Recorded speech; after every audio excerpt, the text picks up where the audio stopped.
মানিকগঞ্জের প্রত্যন্ত গ্রামের বাসিন্দা আব্দুল সামাদ। বয়স পেরিয়েছে ৭০।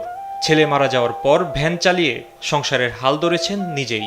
সকাল সন্ধ্যা রোদ বৃষ্টি মাথায় নিয়ে যে আয়, তা থেকে মহাজনকে জমা দেওয়ার পর হাতে যা থাকে তা খুবই সামান্য।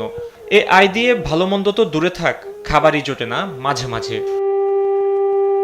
১০০-১৫০ টাকা হয় সকাল থেকে।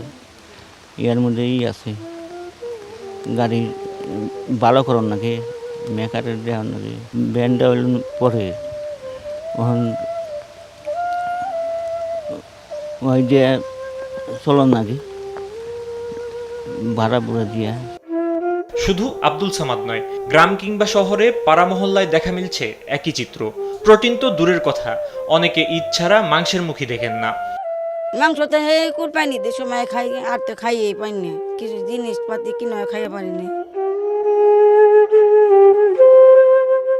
মায়ের নিয়ে খাই করে খাইবার নিছি, চাই মায়ের ওষুধ কিনে দিয়ে পারি না, আমি যা করি তাই মায়ের খাওয়াই। এদিকে দারিদ্রতার মতোই প্রকট আকারে বেড়েছে বেকারত্ব। যোগ্যতা অনুসারে মিলছে না চাকরি। যার যে সার্টিফিকেট বা যোগ্যতা আছে, কিন্তু সেই যোগ্যতা অনুযায়ী তারা চাকরি পাইতেছে না। দেখা গেছে অনেক নিচু লেভেলে তারা চাকরি বাকরি করতেছে। এমন সংকটের কথা শুধু এ কয়েকজন মানুষের নয়। পিপিআরসির সাম্প্রতিক গবেষণায় দেখা যাচ্ছে দেশের প্রায় ২৮% মানুষ এখনও দারিদ্র্যসীমার নিচে বসবাস করছে। আর প্রতিদিনের আয় ব্যয়ের টানাপোড়েনে সামনের দিনগুলোতে দারিদ্র্যের নিচে পড়ে যাওয়ার ঝুঁকিতে আছে আরও অনেক পরিবার। গবেষণায় দেখা যায় শহুরে পরিবারের গড় আয় কমেছে প্রায় 10%, তবে মূল্যস্ফীতি বাড়ার কারণে ব্যয় বেড়েছে 15%-এরও বেশি। দেশে চরম দারিদ্র্যের হার বেড়ে দাঁড়িয়েছে 9%-এর বেশি, আর প্রায় 18% পরিবার দারিদ্র্যের ঝুঁকিতে।